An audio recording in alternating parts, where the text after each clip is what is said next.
You drive up to your family's lake house after 2 years away. You're excited, ready to relax, maybe do some fishing. But when you arrive, there are strangers on your deck, drinking your wine, swimming in your lake, living in your house. And when you ask what's going on, they show you a rental confirmation for your property that you never listed. That's exactly what happened to me, and it gets so much worse, because the person running this scam, the local HOA president, and she'd been doing it for over a year. Drop a comment and let me know where you're watching from, because you're not going to believe where this story goes. It had been nearly 2 years since I last saw my grandfather's old lake house. Life in the city kept me chained to construction sites and office headaches, and the idea of cleaning out cobwebs in a creaky house 3 hours away, yeah, that always fell off the to-do list. But this time was different. My wife Sarah had been nagging me for months, half playfully, half dead serious, to make time. So I finally took a break, loaded up the SUV with snacks, bug spray, and our son Jake's video games, and we hit the road. As we rolled through the tree-lined road that led to the lake, my heart actually fluttered a little. That dusty old house sat on 3 acres of prime waterfront land, and despite years of neglect, it had good bones, like a boxer who'd gone soft but still had a killer neft hook. The plan was simple. Check in, assess the damage, start mapping out a renovation that wouldn't bankrupt us, maybe fish a little. But as we turned the final bend, something felt off. There was a shiny silver Range Rover parked in the gravel driveway, then a red crossover beside it. I frowned. That wasn't right. No one should have been there. My grandfather was long gone, and I hadn't given a single soul permission to step foot on that land. Sarah leaned forward in her seat. "Tom, is someone living here?" Before I could answer, I spotted movement on the deck. 2 women, in swimsuits, clinking wine glasses under my grandfather's rotting pergola. Laughter echoed across the property. A little kid darted by with a towel, nearly colliding with Jake's wide-eyed stare from the back seat. I killed the engine and stepped out slowly, unsure if I was about to walk into a trespassing misunderstanding or some kind of deranged open house party. A man in flip-flops approached with a relaxed smile. "Hey, you must be the next guests. Karen told us someone might be checking in later today." My eyebrows almost shot off my forehead. "I'm sorry, what? Guests?" "Yeah, this place is awesome. Karen D. hooked us up through some private site. She said the previous owner sold the place, and she manages it now for the HOA. He held up his phone with a reservation confirmation. The header read, "Lakefront Haven, property managed by Karen D." I took the phone, blinking hard. There it was. My house. My porch. My grill. The rate? $250 a night, weekly discounts available. Sarah stepped beside me, her voice low. "Tom, this is your house. What the hell is going on?" I didn't answer. I was still staring at the listing, trying to process the absurdity. Karen D. I'd heard the name. Some new president of the local HOA.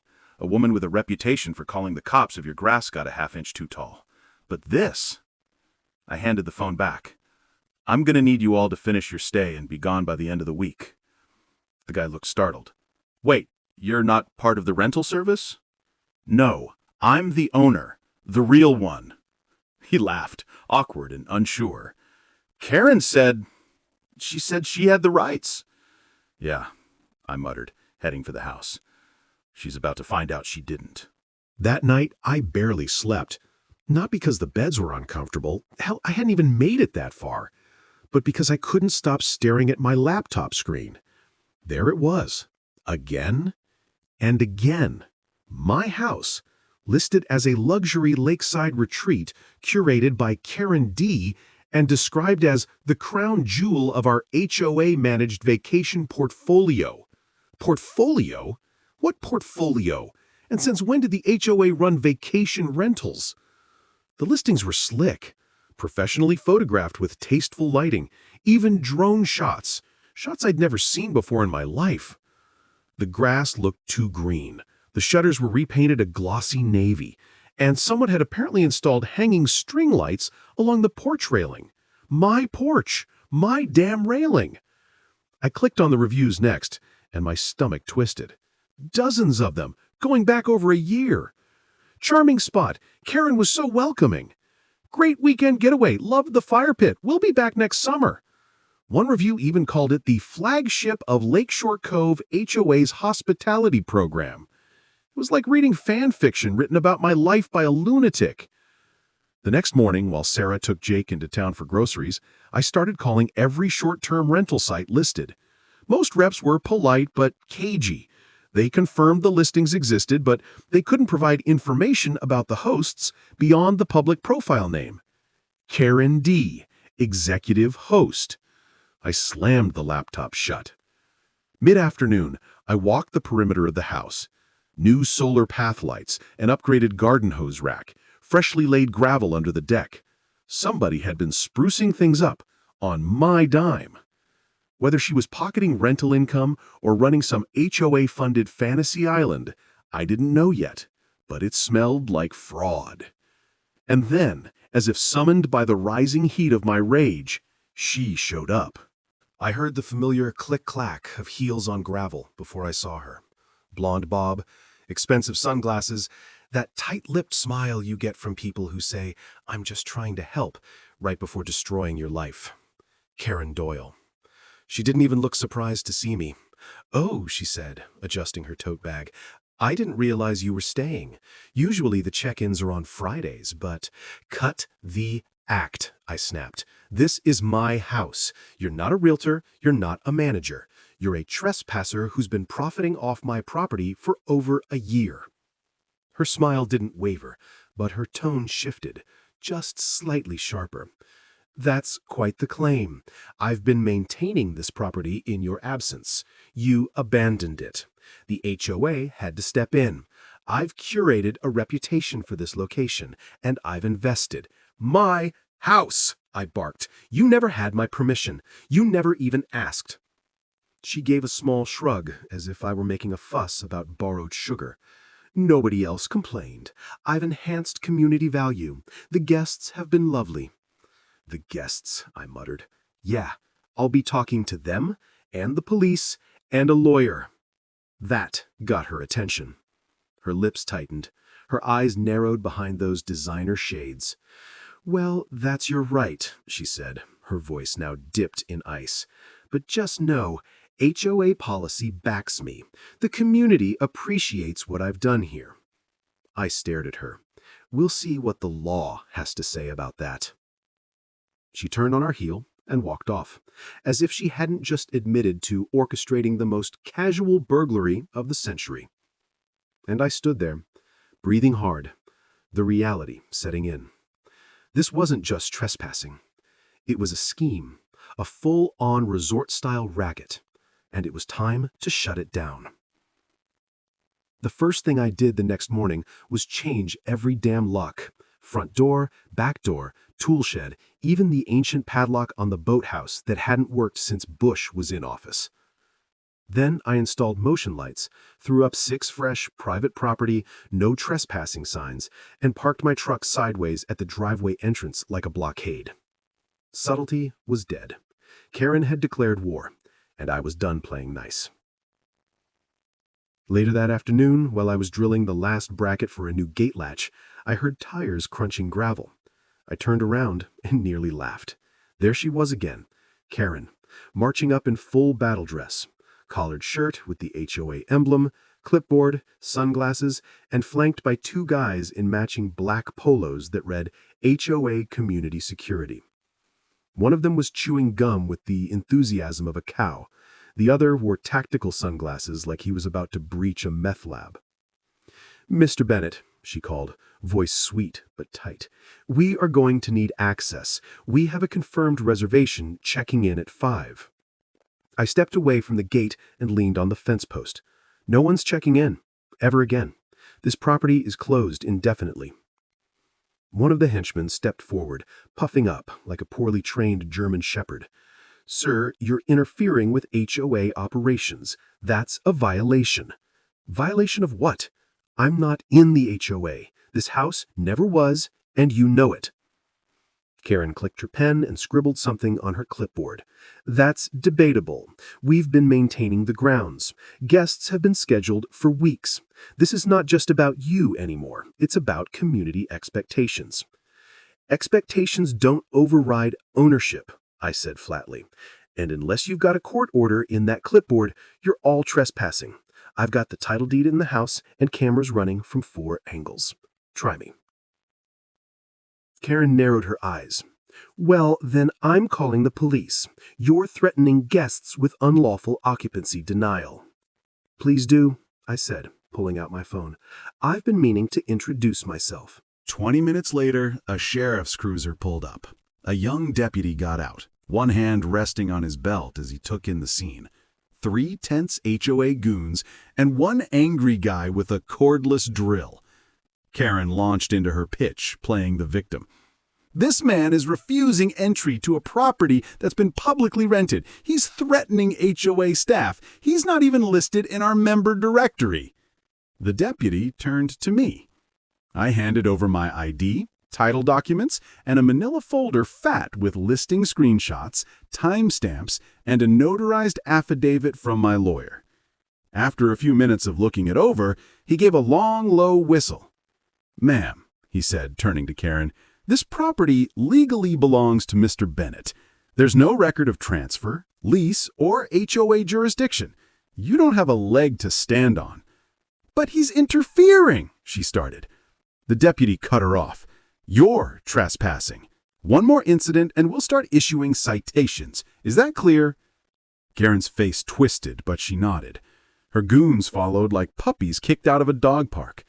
As their SUV disappeared down the road, I finally exhaled. One skirmish down. But it wasn't over. Not by a long shot.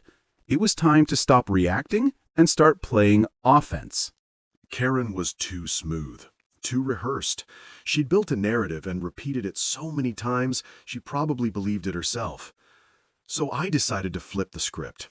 That week, I called in a favor from an old friend, Justin Navarro, a former college roommate who'd gone into corporate law. Clean-cut, quick on his feet, and with the sort of bland, white-collar look that screamed, I won't question anything if the wine is chilled. Perfect for a test run. He posed as a tourist and reached out to Karen D. through one of the rental platforms still hosting the listing. The response was almost immediate, bubbly, welcoming, and weirdly intimate. She called herself a community liaison and described the house as part of a private HOA lake experience. There was no mention of me, no disclaimer, not even a hint that she was acting on behalf of someone else. She sounded like she owned the place. The kicker? She even gave Justin a digital welcome packet. It had PDF maps, codes to a keypad lock I'd already ripped out, and a document labeled Limited Property Access Agreement. It looked official. Fancy formatting, a fake notary stamp, and a forged signature I recognized instantly. Mine. Justin arrived at the house for check-in on Saturday morning, GoPro strapped discreetly in his shirt button. As planned, he parked down the road and waited. At precisely 11:15, a silver Lexus pulled into the driveway. A middle-aged woman with over-processed hair and a clipboard stepped out. It wasn't Karen herself, but close. Her assistant, Cindy Hale, a local real estate agent who moonlighted as Karen's property consultant. She greeted Justin like he was a celebrity. "Welcome! We're so excited to host you. Karen sends her best. She's tied up at the HOA meeting, but asked me to show you around." Justin played his part to perfection. "So you guys own this place?" "Oh, yes," she chirped. "It's part of the HOA portfolio now. The previous owner signed over access a while back. Some kind of legal trust thing. Karen manages it all." Justin casually asked, "So this isn't like someone else's property?" Cindy waved him off. No, all perfectly authorized. You're in good hands." And just like that, we had it. On video. Fraud. A fake management claim. A direct lie about ownership. After Cindy left, Justin texted me one sentence. She walked right into it. I almost laughed out loud. This wasn't just someone squatting with charm. It was organized theft, a boutique scam with wine tastings and towel service. And now I had the proof to burn it all down. With Cindy's confession on video, the walls around Karen's rental kingdom were starting to buckle. But something still didn't add up. There was too much polish, too many upgrades. I hadn't authorized a single dime to be spent on my property, yet somehow the house looked like it had been curated by a Pinterest-obsessed real estate agent on a stimulant binge. So I went digging. I pulled the HOA's publicly available annual budget reports, those dry little PDFs no one ever reads, and spent 3 evenings with my laptop and a bottle of cheap scotch, clicking through every line item like a forensic accountant with a personal grudge. And there it was.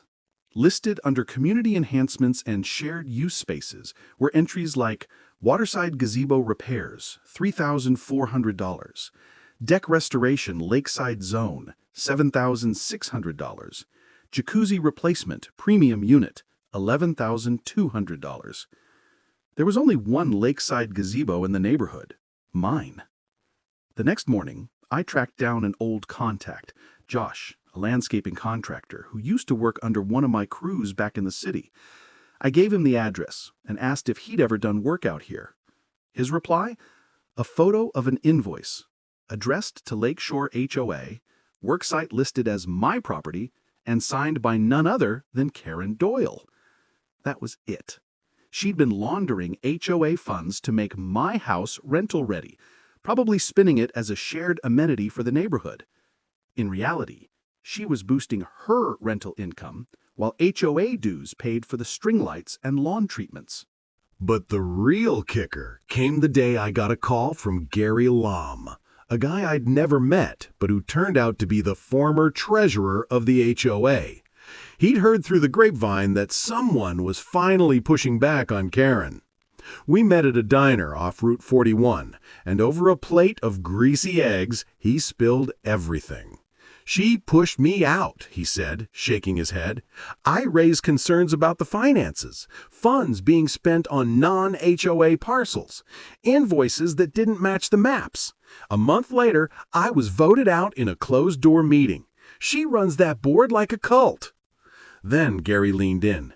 And here's something no one wants to talk about. She has a record. Fraud. Petty real estate scam back in Nevada about 10 years ago. She changed her name, used her maiden name on HOA filings to dodge background checks. I froze. You're serious? Gary nodded. I found it the day she was nominated. I flagged it. They ignored me, said it was too late to reconsider. That night, my lawyer ran a check using her original name, Karen Mullins. And there it was. Convicted of wire fraud and falsifying property records in 2012, pled out, sealed in most databases. But not sealed enough. We gathered everything into a tidy little folder labeled Predatory History, Exhibit C. If Karen thought her little rental circus could survive in daylight, she was about to find out what it felt like to get scorched. It happened at 2:42 a.m. Not that I was asleep. I had been sitting in the living room with a mug of burnt coffee and a lugged browser tab of how to file a civil suit against a homeowners association. That's when my phone buzzed. Motion detected. Backyard. West fence. I glanced at the screen. 3 heat blobs on the thermal overlay. One of them was wearing a backpack. Another held what looked suspiciously like bolt cutters. The third had a damn clipboard. No way. I stepped to the window and peeked through the blinds. There they were. Like raccoons in Lululemon, dressed all in black. Well, black and tactical beige. They were crouched near my fence, whispering and gesturing like they were about to breach an embassy, not hop into a middle-aged man's backyard. And leading the charge? Karen Doyle, in yoga pants and a windbreaker with HOA President printed in Comic Sans on the back. I nearly choked on my coffee. I switched to my phone camera, hit record, and dialed 911. I didn't whisper. I wanted them to hear me. "Hi, yes, this is Tom Bennett. I've got 3 trespassers trying to enter my private property. One appears to be my local HOA president. They're wearing all black and carrying tools. No, this is not a joke." Outside, the bolt cutters went clank. A chain hit the grass. They were through the side gate. Karen held up a flashlight like Gandalf leading a fellowship of morons. Cindy Hale was right behind her, gripping a folder like it was the Constitution. The third guy? Tony, one of her so-called HOA security staff, built like a vending machine with the situational awareness of a carrot. They creeped past the koi pond and made a beeline toward the back deck. Cindy muttered, "Do you think he's here?" Karen whispered back, "Doesn't matter. We're just performing an emergency property audit." Emergency audit?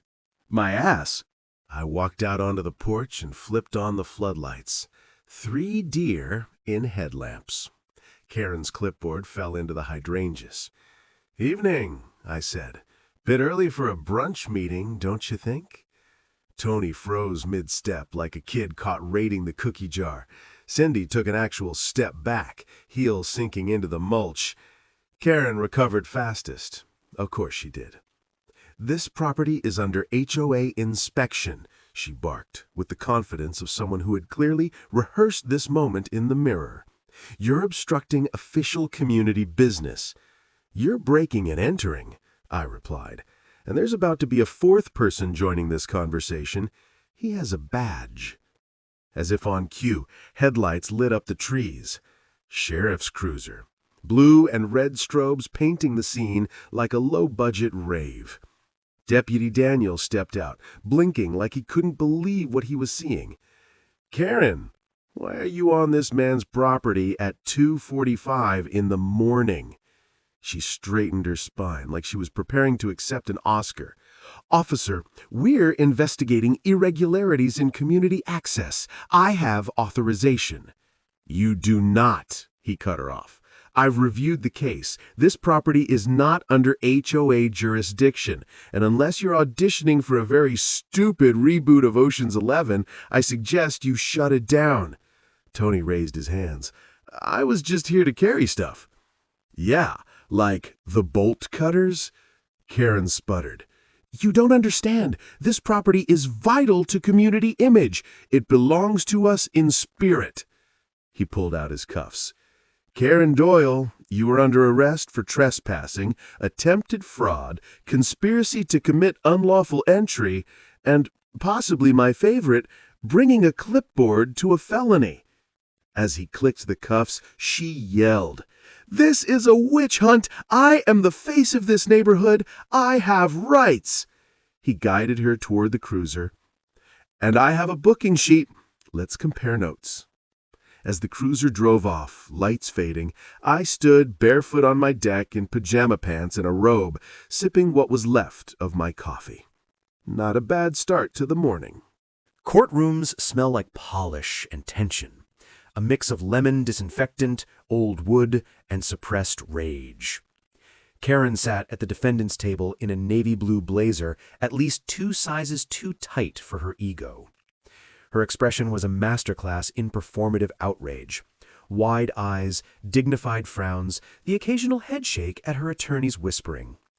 Beside her, Cindy fidgeted like a kid about to take a math test in a language she didn't speak. Tony wasn't present. He'd flipped and taken a plea deal in exchange for testifying. Smartest move he ever made. My lawyer, Paul Keller, silver-haired, steel-nerved, and built like a courtroom predator, stood tall with a stack of files and an expression that said, "I eat fraud for breakfast."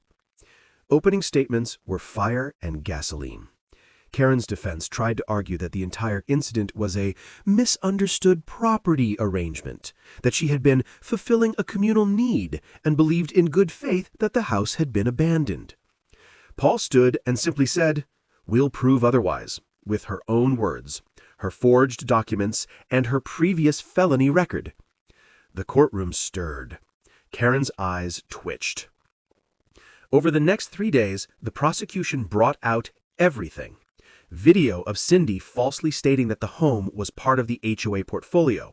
Copies of invoices paid from HOA funds for My Landscaping and Jacuzzi. Screenshots from Karen's rental accounts. The fraudulent welcome packet with the forged signature. And finally, Paul's piece de resistance, her prior conviction for wire fraud in Nevada under her maiden name, Karen Mullins. When that detail hit the room, it was like someone dropped a bowling ball in a kiddie pool. Karen's smirk cracked. Her attorney paled. They tried to object. They tried to deflect. But the record was there. She had lied on HOA officer paperwork, lied to rental platforms, lied to the community. The jury took less than 4 hours. Verdict: guilty on all civil counts. Criminal charges: trespassing, attempted fraud, falsifying records, illegal short-term rental income, misuse of HOA funds. The sentence: 1 year probation, 500 hours of community service, full restitution to me, $85,000, plus $27,000 in legal expenses, and a permanent bar from holding any HOA-related office, anywhere. When the judge asked if I had anything to say, I stood and said, "I just want my house back, without tourists, trespassers, or tactical clipboards." Even the court reporter laughed. Karen didn't. Her empire had crumbled into mulch and laminated lies. 3 weeks later, we held a party. A real one this time. No guests checking in via app, just friends, neighbors, family, hot dogs, beer, and the best damn potato salad Sarah had ever made. We called it the Unbooking Barbecue. Everyone from the HOA board came. The new board. Turns out Karen's downfall inspired half the community to vote her cronies out and replace them with people who had souls. One elderly neighbor even brought a piñata shaped like a clipboard. It died swiftly and loudly. But the moment everyone remembers happened just before sunset. Jake and I were up on the ladder, tools in hand, mounting a new custom metal sign onto the front gate. When I stepped down, Sarah handed me a cold beer and pointed to the small crowd gathering to read it. The sign read, "Private property. Not for rent, not for HOA. If your name is Karen, turn around." Below that, in smaller letters, "Trespassers will be fed to the koi." Seriously. People cheered. Someone played Another One Bites the Dust. Even the sheriff showed up later and asked to take a selfie with the sign. As dusk fell over the lake and laughter drifted through the trees, I leaned back in my chair and looked at the house. My house. No strangers in the hot tub, no forged contracts, no HOA ninjas lurking in the bushes, just peace, family, and the faint glow of string lights I actually approved. And if Karen ever tried to step foot on my property again, well, the koi were hungry. Trust your gut, document everything, and never let someone with a clipboard convince you they have more rights to your property than you do.